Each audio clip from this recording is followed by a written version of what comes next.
Capítulo 25, Evangelho de Mateus, capítulo 25, vamos ler a partir do versículo de número 31. Evangelho de Mateus, capítulo 25, versículo de número 31. Na medida que você encontrar, diga glória a Deus. Amém. Nós vamos ler até o 46. Evangelho de Mateus, capítulo 25, versículo de número 31. O tema da ministração de hoje são as verdadeiras riquezas. Posso ouvir um amém? Amém. Hoje nós vamos aprender sobre as verdadeiras riquezas. Deus vai pegar a gente aqui, irmãos. Você sabe que o pregador sempre apanha primeiro, né? Então eu sei do que eu estou falando, porque eu já tomei a surra. Agora que eu apanhei, é a sua vez. Amém? Mateus 25, 31. Se tiver alguém pertinho de você que está sem Bíblia, compartilha da sua Bíblia, ou aqui no nosso telão tem também a Bíblia. Vamos lá. Parábola de Jesus sobre os bodes e as ovelhas. Essa parábola faz parte do sermão escatológico de Jesus, que fala dos últimos dias. Vamos lá. E quando o Filho do Homem vier na sua glória, todos os seus santos anjos com ele, então assentará-se no trono da sua glória, e todas as nações serão reunidas diante dele, e apartará um dos outros, como o pastor aparta os bodes das ovelhas. E porá as ovelhas à sua direita, mas os bodes à esquerda. Então dirá o rei aos que estiverem à sua direita: Vinde, benditos de meu Pai, possui por herança o reino que vos está preparado desde a fundação do mundo. Porque eu tive fome e deste-me de comer, tive sede e deste-me de beber, eu era estrangeiro e me hospedou, eu estava nu e vestiu-me, adoeci e foste me ver, estive na prisão e foste me ver. Então os justos lhe responderão dizendo: Senhor, quando te vimos com fome e te demos de comer, ou com sede e te demos de beber? E quando te vimos estrangeiro e te hospedamos, ou nu e te vestimos? Quando te vimos enfermo ou na prisão e fomos te ver? Respondendo o rei lhes dirá: Em verdade vos digo que quando fizestes a um desses meus pequeninos irmãos, a mim o fizestes. Então dirá também os que estiverem à sua esquerda: Apartai-vos de mim, malditos, para o fogo eterno preparado para o diabo e os seus anjos. Porque eu tive fome e não me deste de comer, eu tive sede e não me deste de beber, sendo estrangeiro, não me recolhestes, estava nu, não me vestiu, estava enfermo e na prisão e não me visitaste. Então eles respondendo, dizendo: Senhor, quando te vimos com fome, com sede, ou estrangeiro, ou nu, ou enfermo, ou na prisão, e não te servimos? Então lhe responderá dizendo: Em verdade vos digo que quanto a um dos meus pequeninos não fizestes a mim. E irão estes para o tormento eterno, mas os justos para a vida eterna. Amém? Glória a Deus. Vamos orar? Senhor Deus, nós te louvamos, Pai. Entregamos a Ti o nosso coração mais uma vez, para sermos ministrados, dirigidos pela Tua santa palavra. Leva-nos a um lugar de entendimento, de revelação. Fala conosco, Senhor. Nos faz entender, Senhor, a profundidade, a largura e a extensão de todas as coisas. Fique à vontade, Espírito Santo. Levanta a sua mão e fala assim: fala comigo, Jesus. Amém? Pode se assentar, amado. Fica à vontade.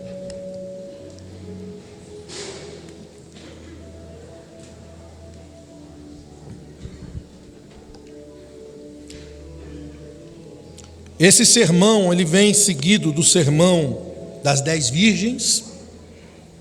Ele também vem seguido do sermão dos 10 talentos. E é uma unidade de sermão, o que significa que um sermão complementa o outro naquilo que Jesus está falando. Por isso que é chamado de sermão escatológico, porque ambos falam do fim. Por isso que aqui neste texto que nós lemos, nós vemos o juízo de Deus acontecendo. Aqueles que não andaram de acordo com a verdade de Deus foram lançados no lago de enxofre, que foi preparado para o diabo e os seus anjos. Então é óbvio que haverá uma prestação de contas. A Bíblia diz que um dia estaremos todos nós diante do grande tribunal de Cristo, onde nós estaremos prestando contas daquilo que fizemos, bem ou mal, por intermédio do corpo de Cristo. Então nós vamos prestar contas. A pergunta é sobre o que nós vamos prestar contas. E para mim está claro que nós vamos prestar contas sobre as riquezas, sobre os recursos. E recursos, novamente, não fala somente de dinheiro, mas também dinheiro é responsabilidade na nossa vida. Mas não é só dinheiro. As riquezas que nós recebemos desde o momento em que nós nascemos ao mundo, nós fomos criados em riqueza. E é isso que eu quero mostrar para você nessa noite, que nós temos a responsabilidade com as riquezas que nós temos desde o nascimento. Olha o que a palavra do Senhor diz, palavras de Jesus em Mateus 19, 21. Ele disse assim: se queres ser perfeito, ele diz ao jovem rico, vai, vende tudo que você tem, dê aos pobres, então você terá um tesouro no céu. Então depois você me segue. Olha o versículo 22, o jovem ouvindo essa palavra ficou triste, porque possuía muita propriedade. Então Jesus disse aos seus discípulos, em verdade eu digo para vocês, é difícil um rico entrar no reino do céu. Então o negócio fica pior. E outra vez vos digo, é mais fácil um camelo passar pelo fundo de uma agulha do que um rico entrar no reino de Deus. E os seus discípulos, ouvindo isso, se admiraram, dizendo: quem poderá se salvar? Meu Deus do céu, quem é que conseguirá ser salvo diante de uma palavra tão dura como essa? Porque aqui Jesus está deixando bem claro que aquele que retém o recurso, aquele que é rico de si mesmo, é mais fácil um camelo passar pelo fundo de uma agulha do que tal pessoa entrar no reino dos céus. Agora olha o versículo 26, e aqui o negócio realmente ficou mais claro para nós. Olhando Jesus para ele, diz assim: aos homens isso é impossível, mas a Deus tudo é possível. O que é impossível aos homens que ele está falando? O que é impossível aos homens que o texto está falando? Diga comigo: um rico entrar no reino dos céus. Jesus disse que um rico entrar no reino dos céus é impossível aos homens, mas não é impossível a Deus. Agora, irmãos, o que é impossível aos homens? Muitas coisas que eram impossível hoje já não é mais. Por exemplo, fazer o cego ver. Hoje a ciência consegue fazer um cego ver, sim ou não? Um paralítico andar, hoje a ciência consegue fazer um paralítico andar. Um surdo ouvir, a ciência consegue, então já não é mais impossível aos homens. E tudo isso que eu citei, a ciência faz, e não é impossível aos homens. Mas um rico entrar no reino de Deus, isso é impossível aos homens. Você começa a compreender a seriedade, o peso dessa questão?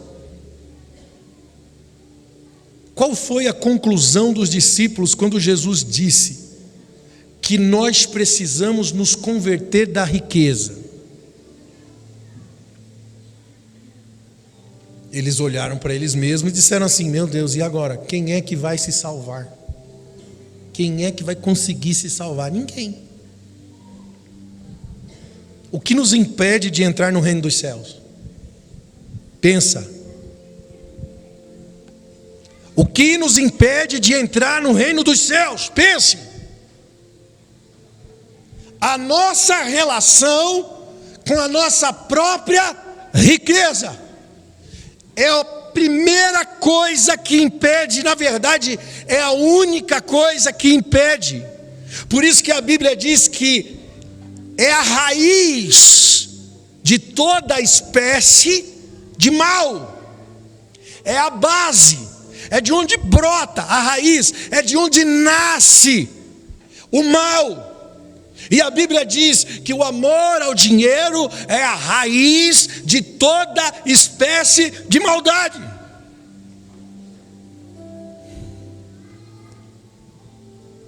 Então a nossa relação com a riqueza faz a gente pensar que somos pobres. Agora você vai começar a entender. Quem se acha rico aqui? Eu quero ver, irmão. Tem coragem de levantar a mão? Quem se acha rico aqui? 1, 2, só 2, 3, 4, 5. Irmãos, a maioria não se acha rico. Sabe o que isso prova?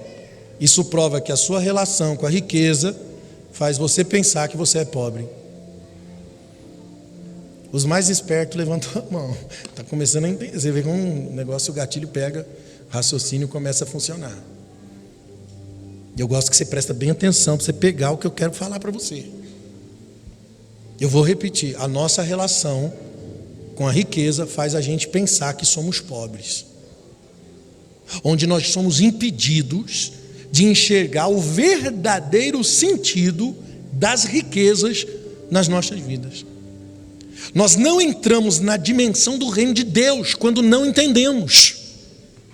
Enxergamos sempre riqueza no aspecto do poder. Não enxergamos a riqueza no que diz respeito à missão de Deus para as nossas vidas. Posso te fazer uma pergunta mais uma vez para te fazer pensar? Qual é a missão de Deus? Quem sabe qual é a missão de Deus? Pensa aí. Eu vou te ajudar a encontrar o caminho. A missão de Deus não é a nossa missão.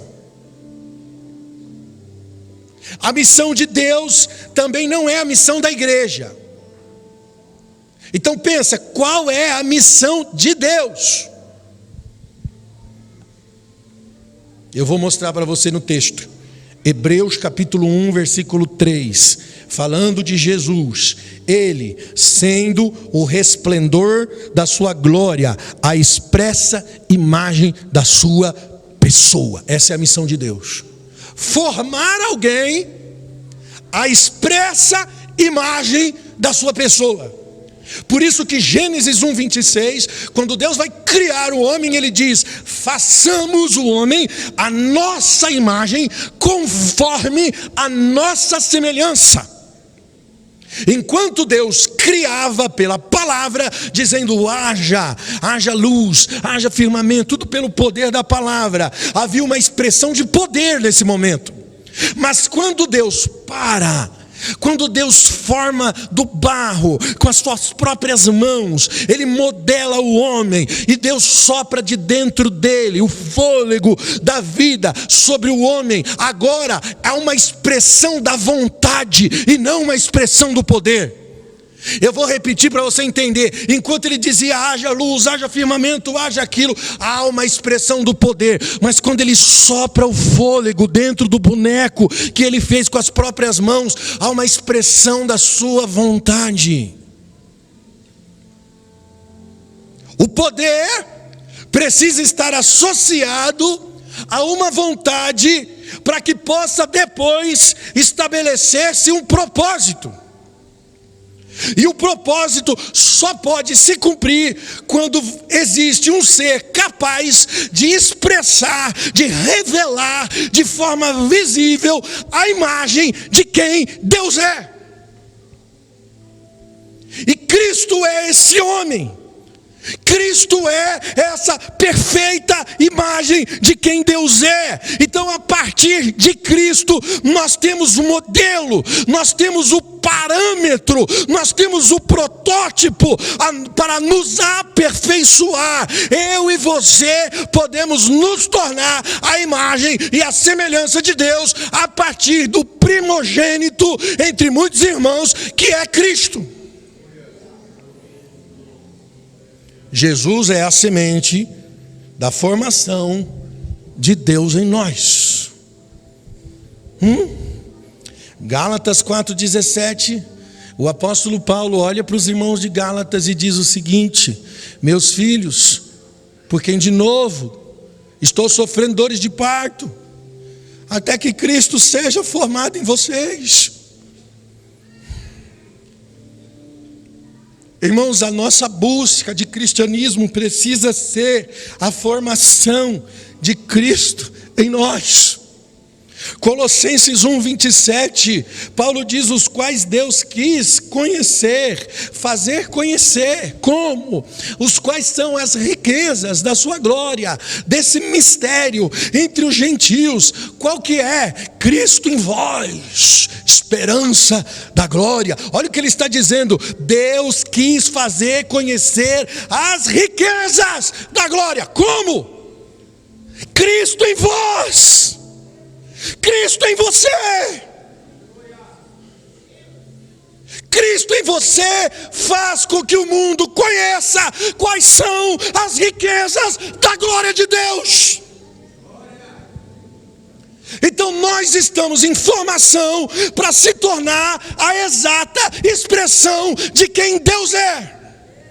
E como expressão de quem Deus é, esse homem, eu e você, que estamos em formação para se tornar a expressão de quem Deus é, precisa ser abençoador, precisa ser doador, precisa ser generoso. Esse é o homem que lança mão das suas riquezas para comunicar sobre uma vontade de Deus, expressando a sua natureza. Por isso que Tiago vai falar assim: mostra-me as tuas obras pela fé. Porque a fé sem obras é morta. E eu mostro para você, Tiago diz, a minha fé capacitada pelas obras. E obras aqui, irmãos, não é trabalho missionário, liderança, organização, ONG, nada disso.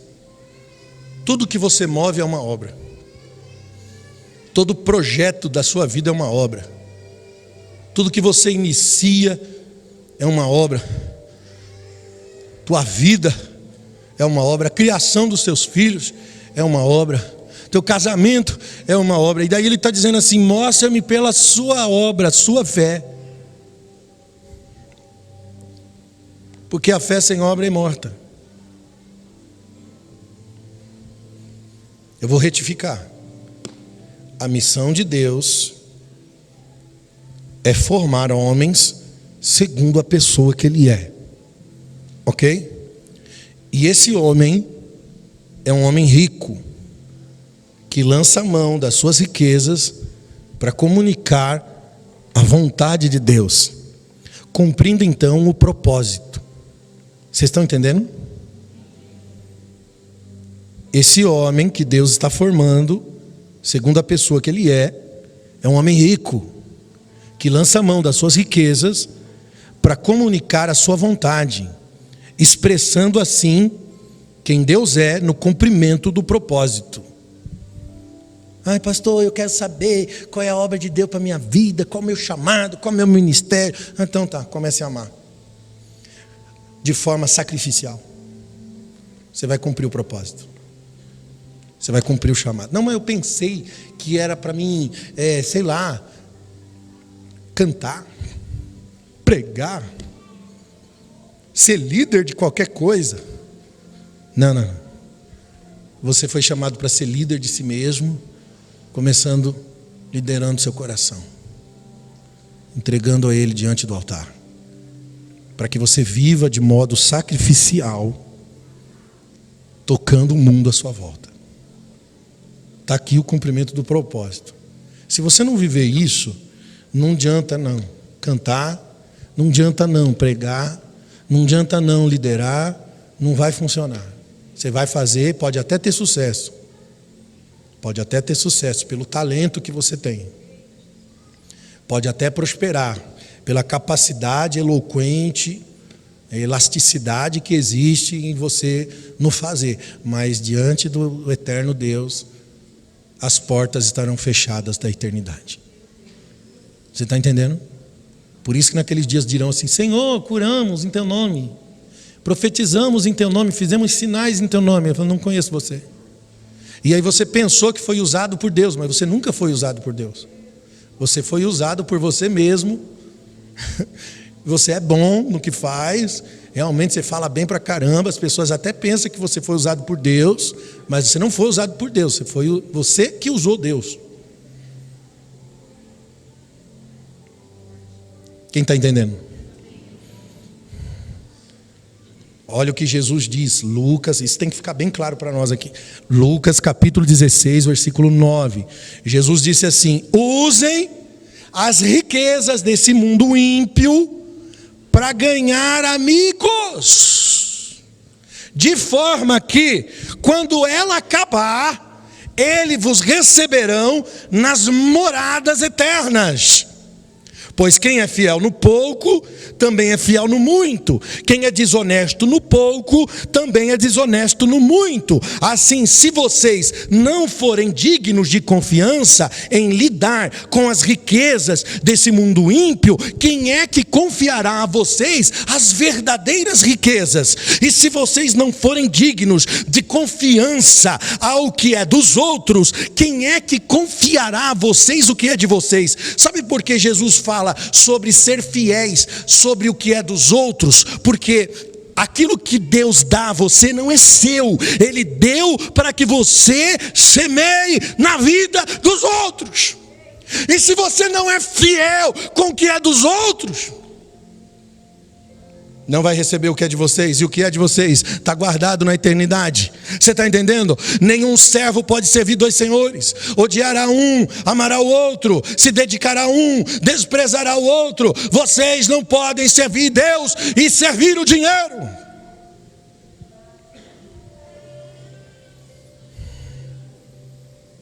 E aí, porque a gente interpreta a riqueza no sentido do poder, a gente nunca consegue se ver rico. Eu contei aqui outro dia para vocês, irmãos, eu fui, há uns anos atrás, eu fui na casa de um irmão que me convidou para orar por ele, lá em Matinhos. O cara morava num palácio de pedra, piscina olímpica, casa para funcionários no quintal. Pensa num cara com, não sei nem quantos carros tinha lá no quintal do cara. E aí quando você senta com a pessoa, ora por mim, nós estamos passando luta financeira, que não sei o quê. Irmão, a riqueza faz você pensar que é pobre.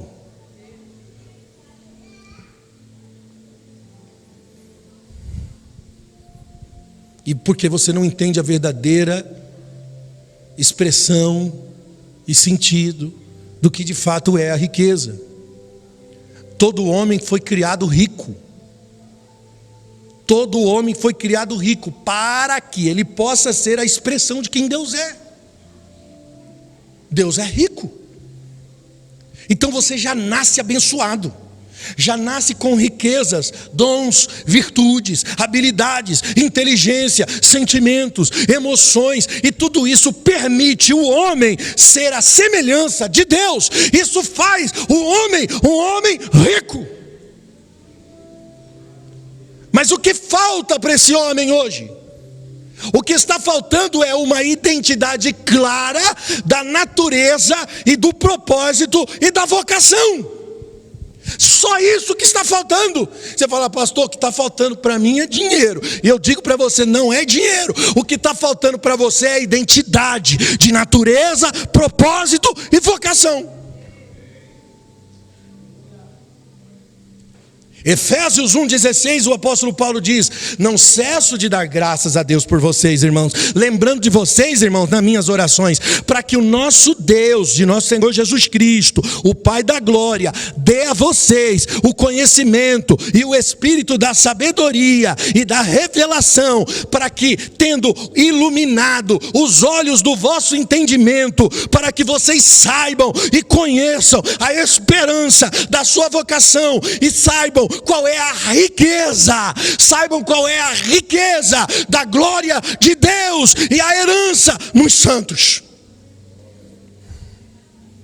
Paulo está dizendo o seguinte: igreja, eu estou orando por vocês para que a mente de vocês seja iluminada. Sabe o que ele está falando? Para que vocês amadureçam no conhecimento, para que vocês sejam destravados na mente, para que vocês não sejam só membros, né, de igreja, que frequentam um lugar, que pensa que Deus é o Deus que vai suprir tua necessidade, mas que vocês comecem a entender o real sentido da sua vida, para que o seu entendimento seja iluminado com sabedoria e revelação, e os teus olhos do entendimento, que é a mente humana, sejam iluminados com a esperança da vocação. O que é vocação? A palavra vocação vem de duas palavras do latim, voca, tel. Voca, palavra, tel, Deus. Então vocação é a palavra de Deus para a minha vida. Então Paulo está orando para que a igreja seja iluminada sobre a palavra de Deus para você, ou seja, sobre a missão de Deus para você, para que você conheça a riqueza da glória e a herança nos santos.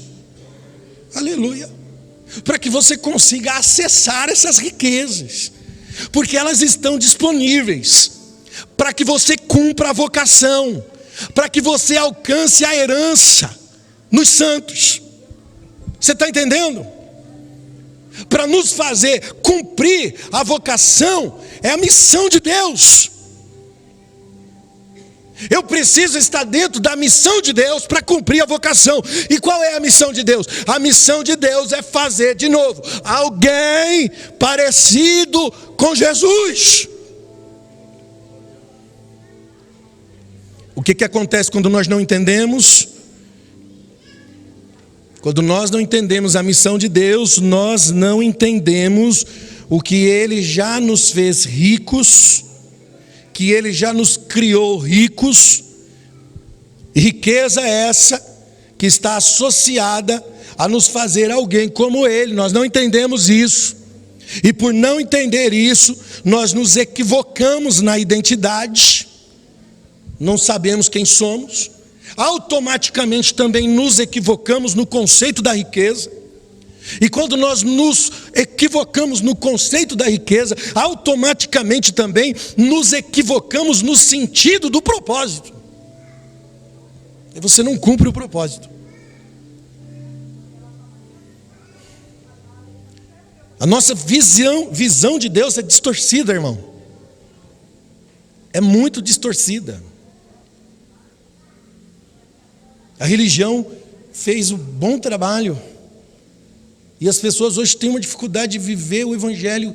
E às vezes a gente acha que só porque é uma igreja, só porque prega Jesus, fala de Jesus, mas as pessoas não estão alcançando o propósito pelo qual existe. Por isso que Hebreus vai escrever que, irmãos, eu aguardo de vocês coisas melhores que acompanham a salvação, que vocês devem sair, se aprofundar, ir mais fundo, porque existem coisas melhores, você pode chegar mais longe do que isso. Você já conheceu sobre batismo, sobre salvação, legal, ótimo, o básico do básico, mas tem mais do que isso. Você precisa amadurecer, você precisa alcançar a perfeição. Quantos crentes de 20 anos você conhece aí que não mudou nada? É crente, 20 anos, mas não cresceu em nada, não melhorou em nada, não amadureceu em nada.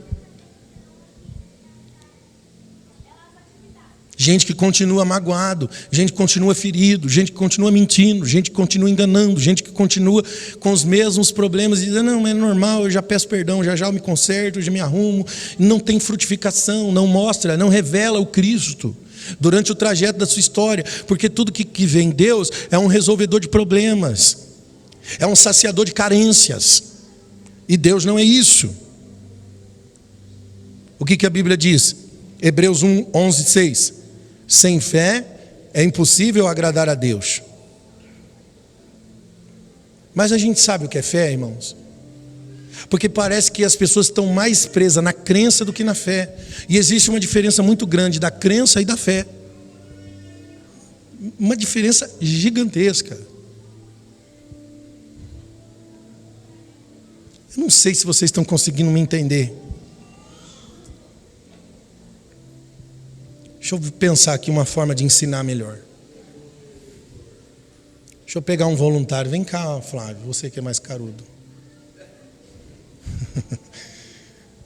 Pula aqui.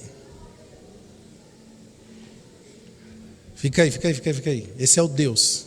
Ó, papel de Deus. Deus Todo-Poderoso está ali, irmãos. O texto diz o quê? Como é que a gente interpreta Hebreus 11:6? Sem fé, impossível agradar a Deus. Ora, porque é necessário aquele que se aproxima de Deus, creia que Ele também é galardoador daquele que o busca. Olha só, pela fé, o texto, a gente interpreta isso. Pela fé, eu tenho que me aproximar de Deus. Ele está lá e eu tenho que chegar mais perto. Quanto mais perto eu chego de Deus, para que Ele seja galardoador, Ele vai me recompensar, porque eu busquei ficar perto. Não é isso que a gente interpreta quando lê esse texto? Então nós estamos aqui, Deus está lá. Aí eu vou para a campanha, levanta minha mão na adoração. Estou chegando perto, estou chegando mais perto. Aí dá uns tremelique, a gente sente um negócio assim, não, estou mais perto ainda. Deus está aqui. Eu estou chegando, Ele vai me abençoar. Me abençoa, Deus. Meu Deus do céu, agora sim. Estou cheio de poder. E eu vou pedir o que eu quero. Porque Ele é galardoador daqueles que o buscam. Eu estou buscando chegar perto de Deus. Pode sentar, Flavião. Se eu dissesse para você que está tudo errado essa interpretação. Quando a Bíblia diz se aproximar de Deus, não está falando de uma relação de tempo e de espaço. Porque Deus é onipresente, sim ou não?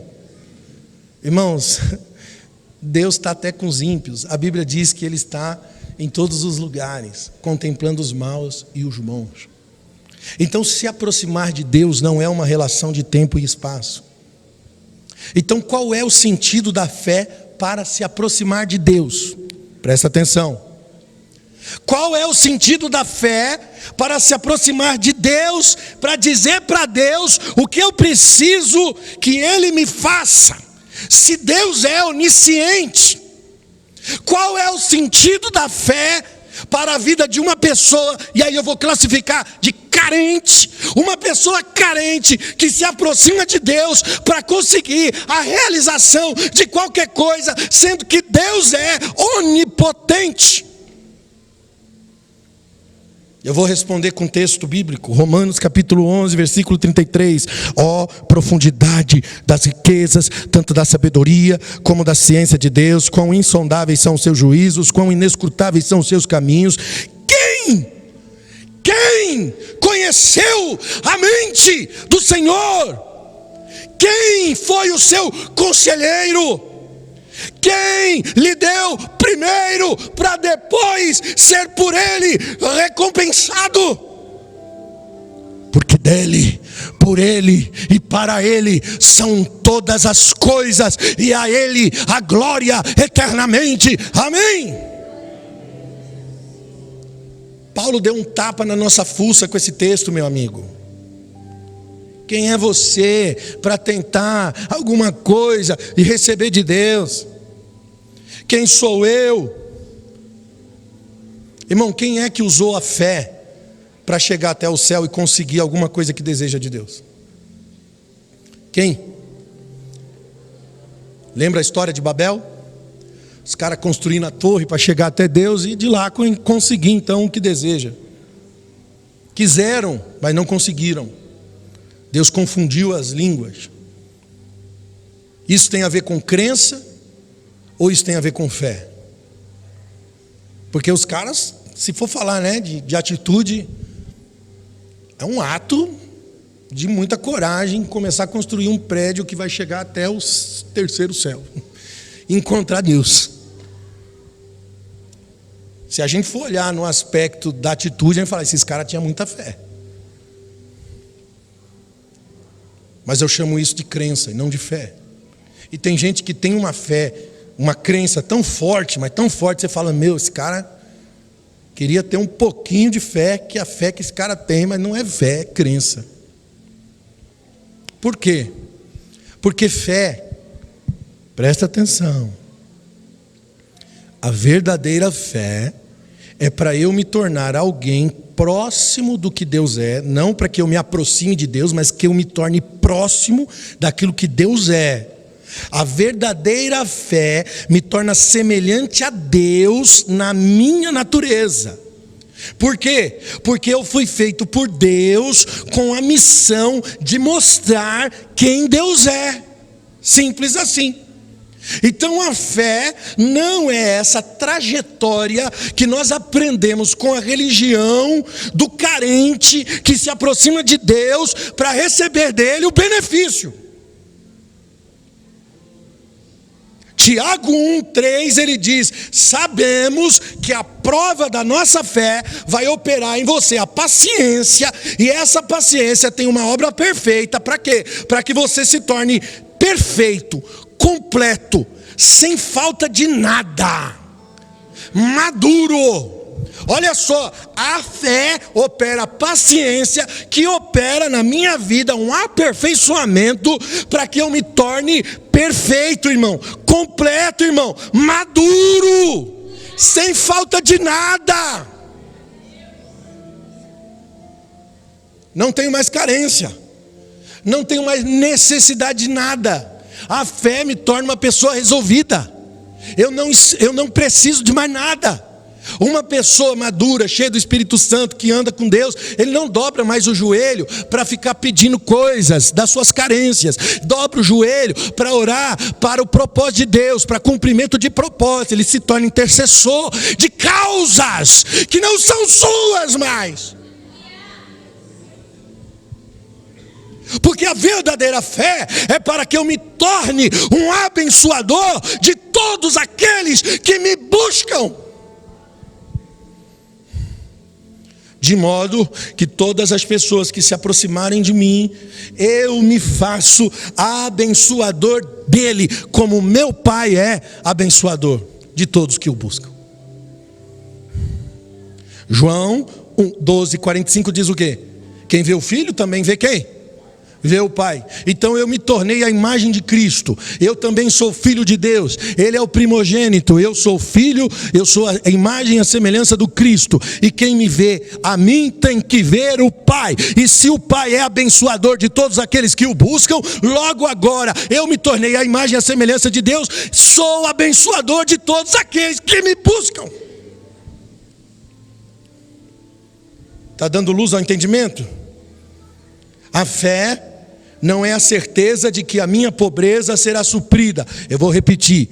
A verdadeira fé não é a convicção de que a minha pobreza será suprida. A verdadeira fé é a certeza de que a minha riqueza serve para suprir.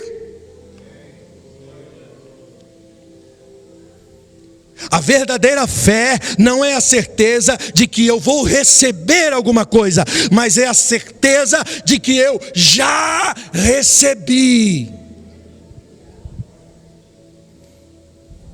Deus nos enriqueceu para que nós fôssemos abençoadores.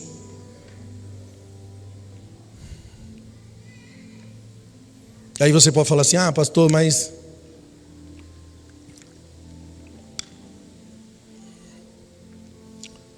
não tem nada, e agora? A gente que não tem nada, que não consegue. E tem gente que acha até vergonhoso. Quem acha vergonhoso não ter nada? Ter que pedir ajuda.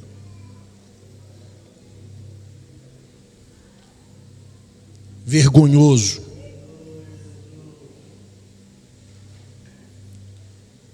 E não é vergonhoso não ter para mim. Não é vergonhoso. Sabe o que é vergonhoso? É alguém precisar de mim e eu não ter para oferecer. Isso é vergonhoso. E a Bíblia diz que aqueles que esperam em Deus nunca serão envergonhados. Sabe por quê? Porque sempre que alguém se aproximar de você, ou sempre que você se aproximar de alguém, você terá condição de abençoar. Por quê? Porque aqueles que se aproximam de Deus nunca serão envergonhados, e você é a revelação de Deus na terra. Você é a imagem do Cristo. Você é a expressão exata de quem Deus é. Então isso é vergonhoso. Como é que um filho de Deus não tem para abençoar alguém?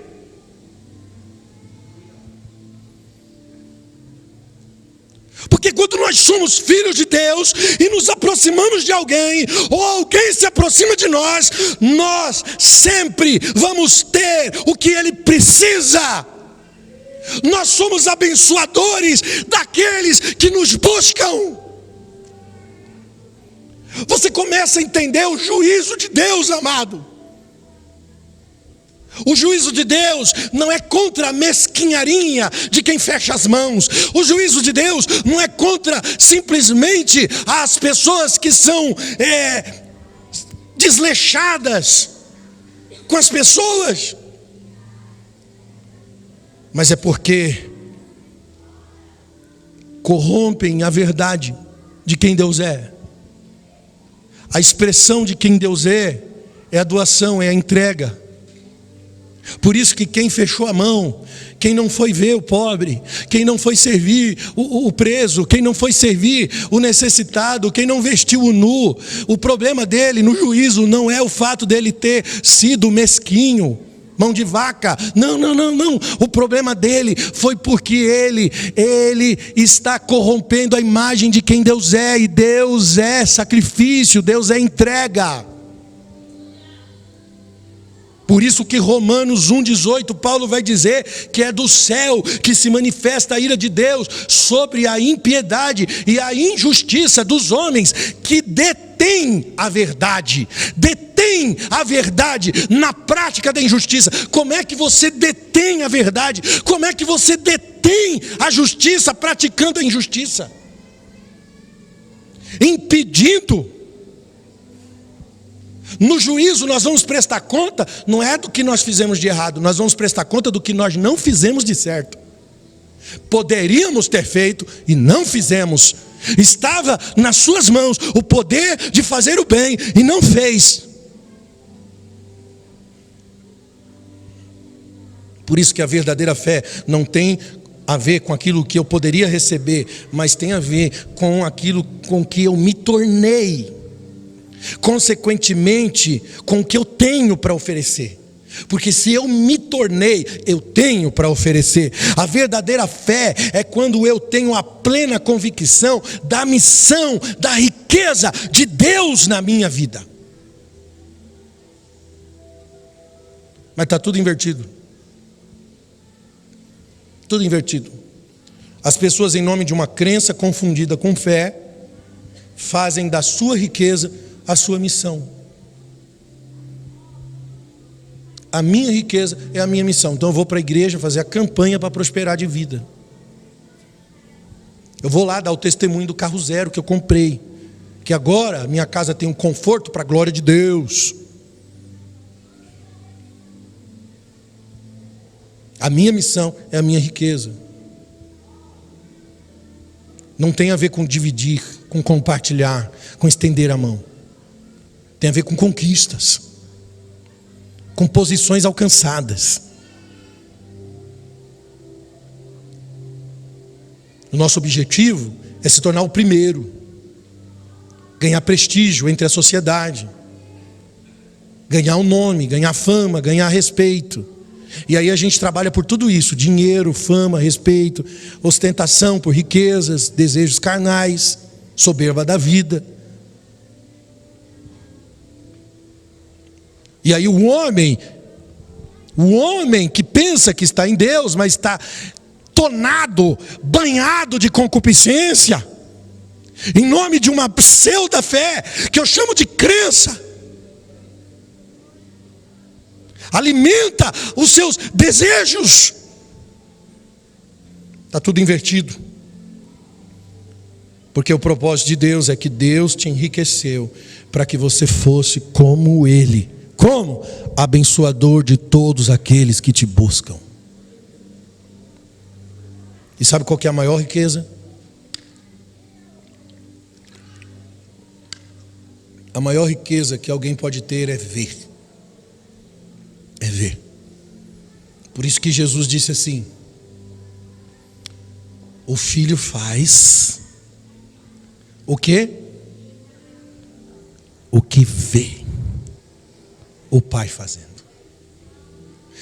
A maior riqueza que você pode ter na sua vida é ver, irmão. Iluminação do entendimento. Revelação da glória. Por isso que no texto original da pregação aqui para vocês hoje, os justos foram ver. Eles não fizeram nada mais do que ir lá ver o faminto, ir lá ver o preso, ir lá ver aquele que precisava de alguma coisa.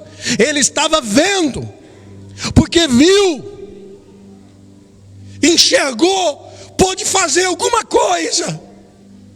E você faz quando você vê. Sabe por que não entendemos a missão de Deus para as nossas vidas? Porque os olhos do nosso entendimento estão cegos. Segundo Coríntios 4:4, Paulo diz que o Deus deste século cegou o entendimento dos incrédulos para que não resplandeça a luz do Evangelho da glória de Cristo, que é a imagem de Deus.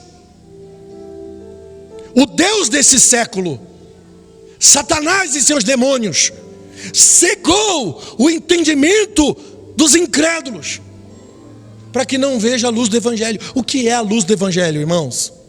O que é a luz do Evangelho, gente?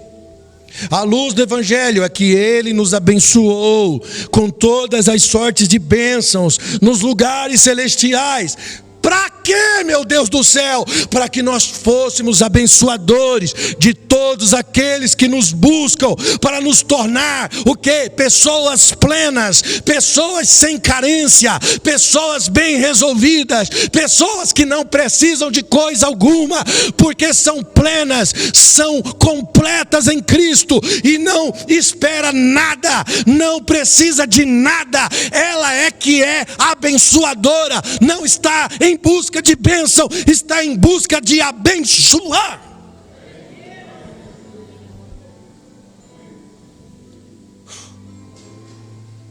Olhe para a pessoa que está do seu lado, dá uma olhadinha aí. Se tiver a esposa do lado, marido, melhor ainda. Fala para a pessoa mais íntima que está aí do seu lado. Diga assim: eu não preciso que você me ame.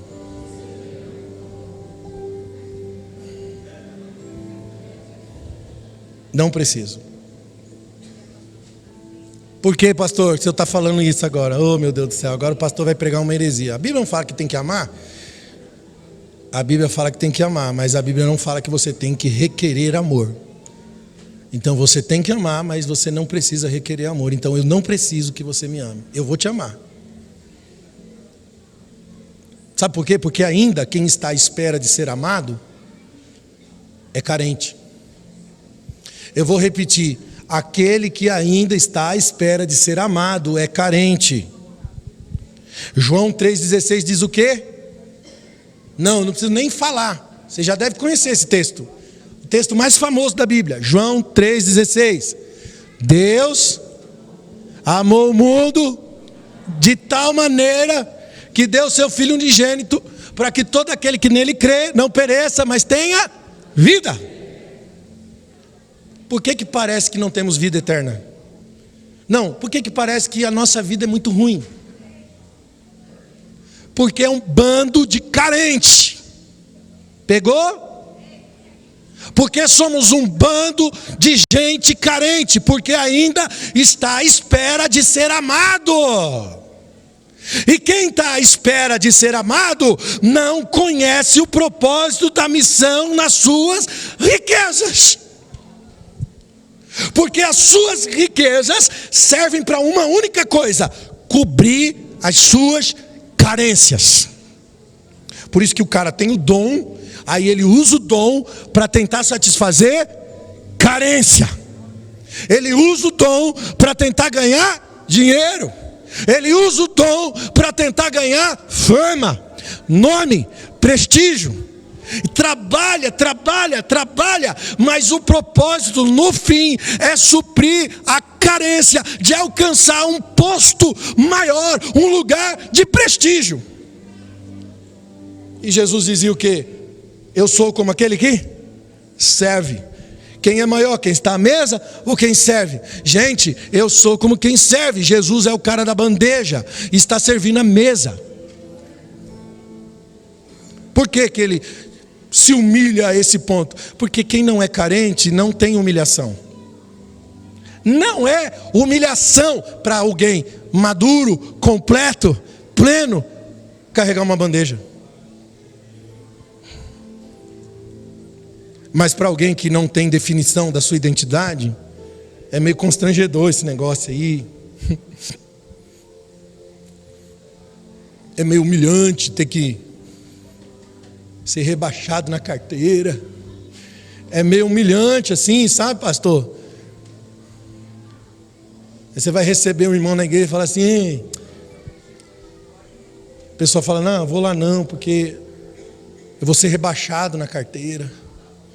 Que lá onde eu congregava eu era quase o vice do pastor. Aí agora não é qualquer lugar que eu vou mais não, porque eu não posso ser rebaixado na carteira. Tem gente que está presa a essas coisas, irmão. E posso falar uma verdade para você? Não tem nada mais carente nesse mundo. Não, vou repetir.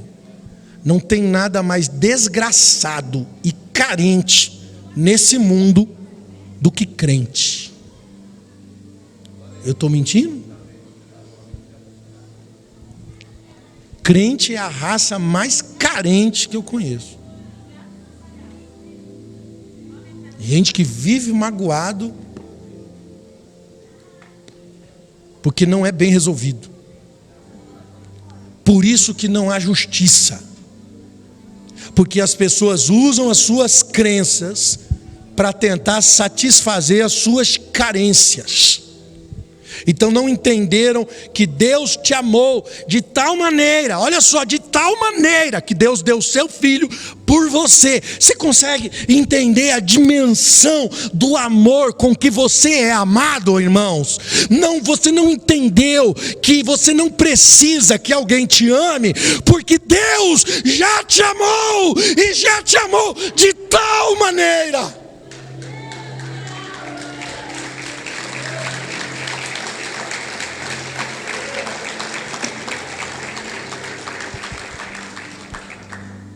Porque quando Deus faz de você a semelhança dele, irmãos, Ele não te fez como alguém que ainda precisa ser amado.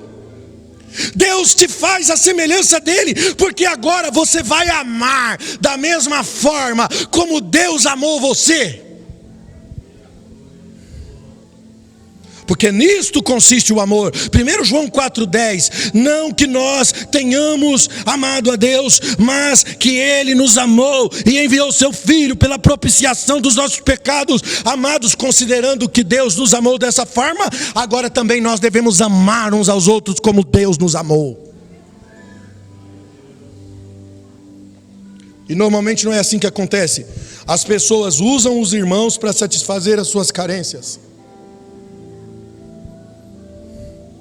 relações utilitárias. É assim, a gente se aproxima das pessoas que nós temos interesse de alguma coisa. Ou porque a gente meio que se dá bem ali, né? A conversa bate. Você fala, pô, legal, tá com fulano, pensa igual a mim. E aí vira o meu amigo e coisa e tal. Mas se você conhece alguém que não bate muito bem, que você não tem aquela liga e tal, você fala, não, eu não tenho comunhão com fulano não.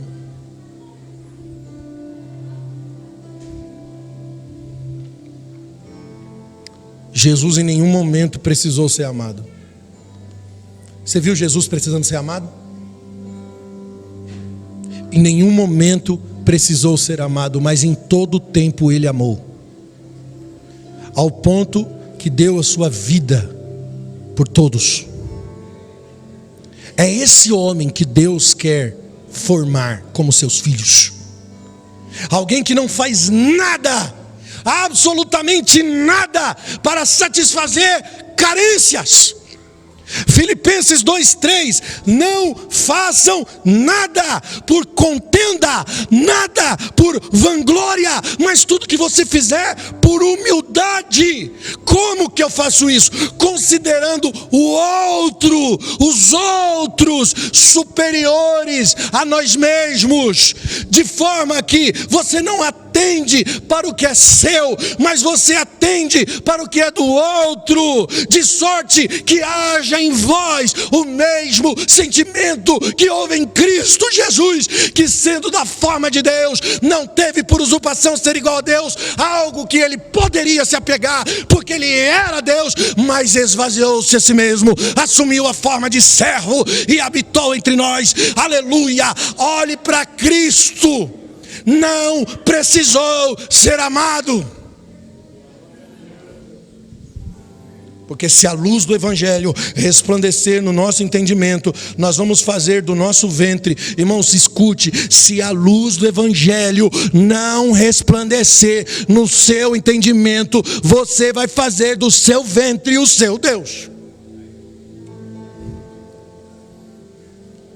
Porque a Bíblia diz que o Deus desse século cegou o entendimento do homem, e a partir disso o homem fez do seu ventre o seu Deus.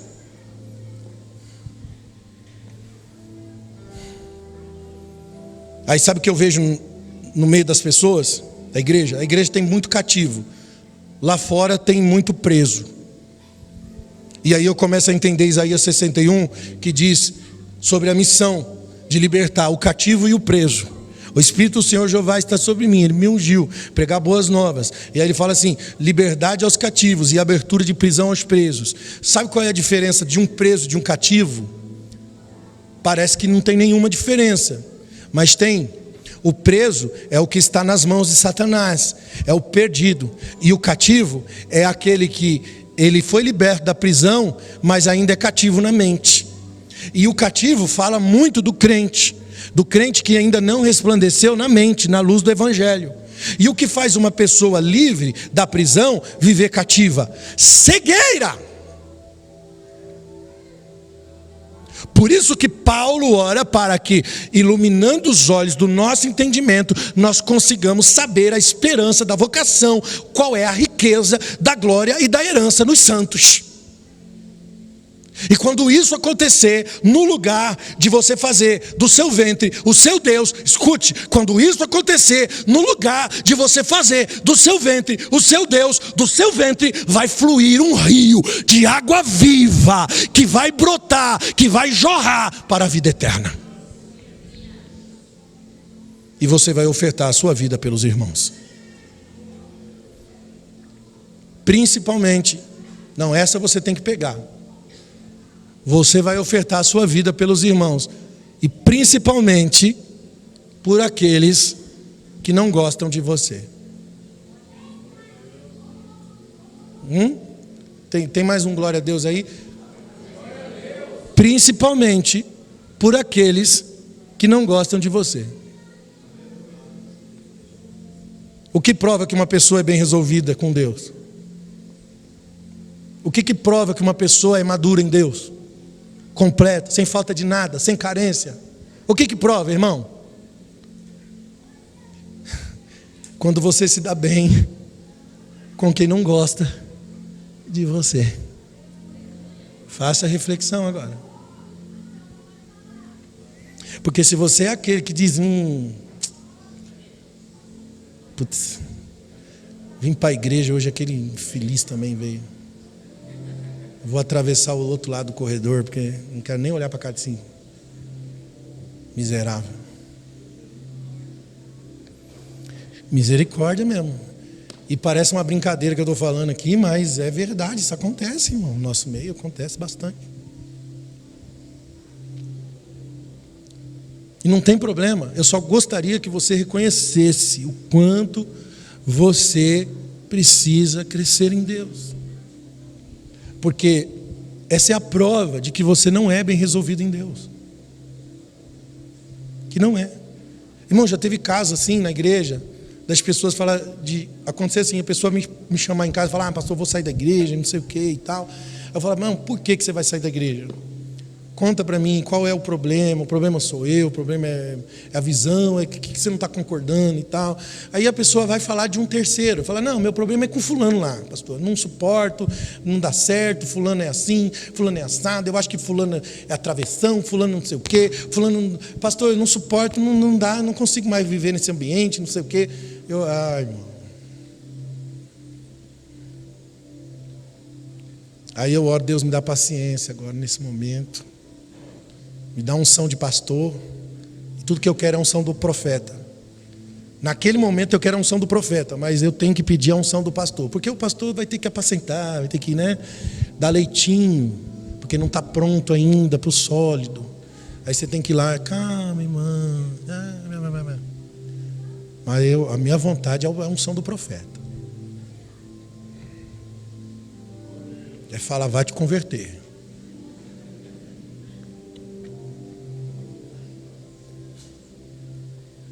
Gente carente não para em lugar nenhum, em relacionamento nenhum, em amizade nenhuma, até na família, irmão, até no meio dos seus é problemático.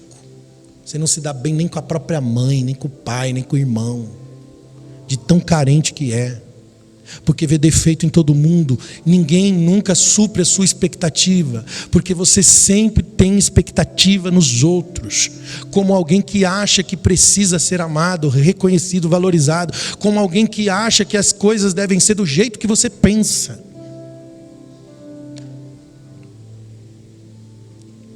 Por isso você não se dá bem. Mas vou falar uma coisa para vocês, esse trem no meio dos oficiais da igreja, eu vou tratar como profeta, não vou tratar como pastor. Nos irmãos da igreja, beleza, irmão, os membros da igreja, pastor, beleza, vou passar a mãozinha, vou dar um abracinho, vou dizer, não, nós estamos juntos. Mas, irmão, no meio dos obreiros, dos oficiais, de pastores, o chicote vai estralar, porque não dá para a gente caminhar no ministério com gente carente. Tudo bem para vocês? Se não tiver também, não posso fazer nada.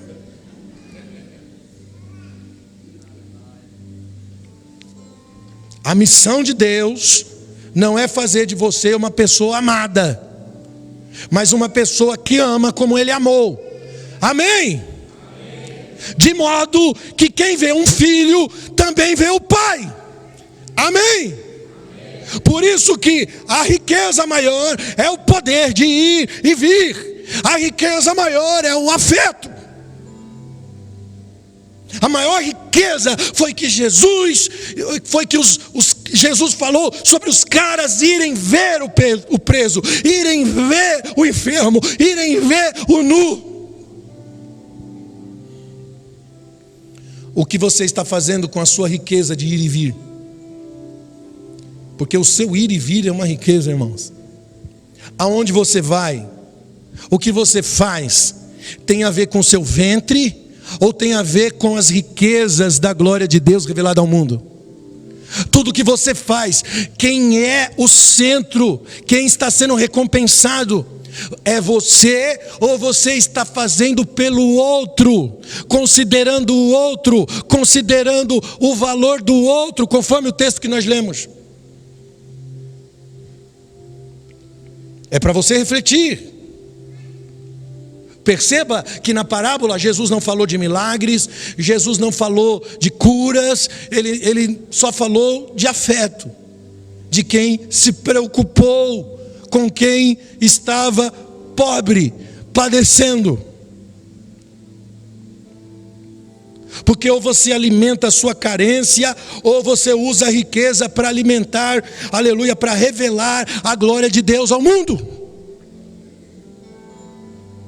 Sabe o que a gente faz? A gente entra no mérito.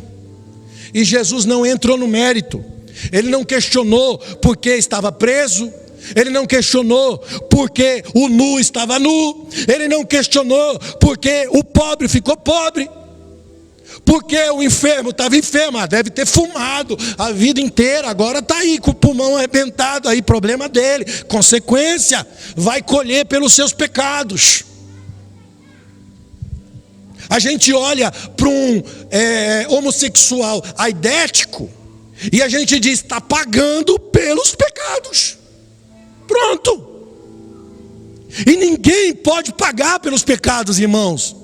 Cristo pagou pelos pecados, irmãos. Ele deu a sua vida lá na cruz e pagou pelos pecados. É um pecado quando você diz que alguém está pagando pelo pecado.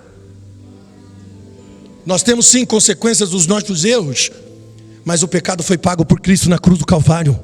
E por isso nós devemos olhar para os nossos irmãos com um olhar de compaixão e oferecer a ele a cura que ele precisa, oferecer a ele o alento que ele precisa, oferecer a ele o ombro que ele precisa, a mão amiga que ele precisa, justamente porque Jesus pagou o pecado por ele. Nós entramos no mérito da questão se a pessoa merece ou não. Eu não vou ajudar não, porque a pessoa não merece.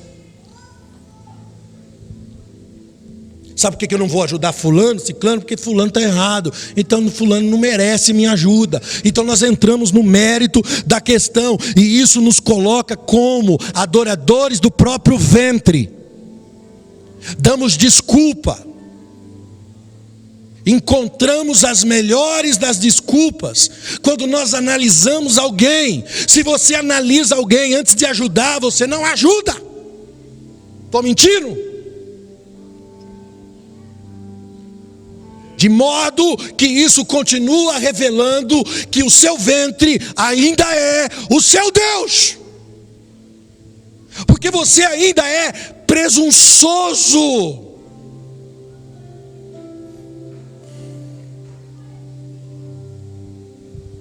Porque alguém que julga o mérito da questão tem a presunção de se fazer Deus. Porque quando eu digo que fulano não merece a minha ajuda, a presunção. Só que até Deus, revelado nas Escrituras, não faz isso. Porque Deus amou o mundo, olhou para o mundo, não havia um justo sequer. Todos pecaram, todos destituídos da glória de Deus. E aí ele amou o mundo de tal maneira, e nós não merecíamos. E a Bíblia diz que quando nós ainda éramos pecadores, o Senhor deu a sua vida por nós na cruz do Calvário.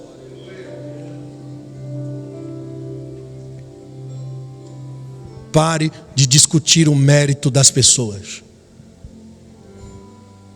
Pare de dar desculpas para servir alguém, para não ajudar alguém. O nosso egoísmo só revela o nosso ventre. O nosso Deus é o nosso ventre. Vocês estão entendendo, irmãos? Jesus não precisou de ser amado. Ele apanhou. Ele foi furado. Ele foi pregado no madeiro. Ele amou até o fim.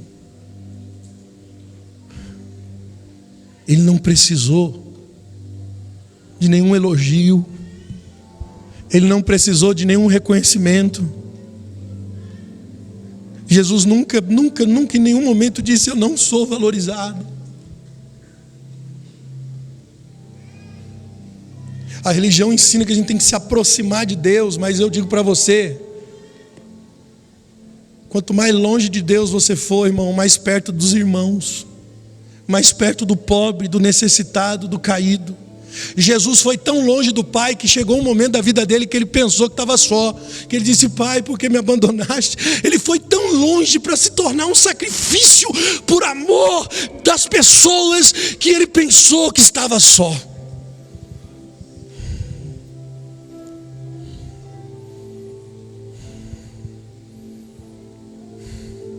Vá longe de Deus o suficiente para estar próximo do pobre, do necessitado, do ferido, para revelar o Cristo em você, amigo.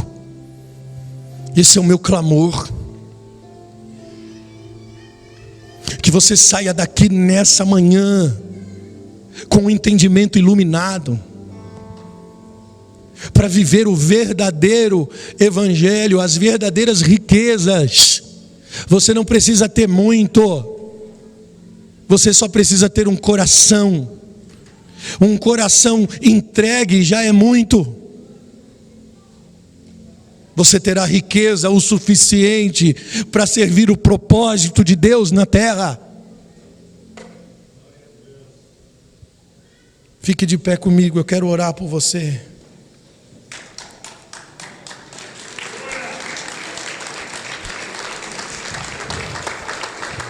Pode aplaudir a palavra de Deus, irmãos. Toda honra, toda glória, todo louvor seja dada ao Rei dos Reis, Senhor dos Senhores. Aleluia. Feche os teus olhos, coloque a mão no seu coração e dê uma resposta para essa palavra. Eu sei que nós fomos confrontados aqui. Põe na mesa, expõe seu coração para Jesus. Peça para que Ele te transforme, para que Ele te ajude. Nós não somos capazes sozinhos, não. Nós precisamos da ação do Espírito Santo em nós. É Ele que nos convence do pecado, da justiça e do juízo. É Ele que nos dá o fruto, que nos faz parecido com Deus. Peça para que Deus te transforme, te ajude.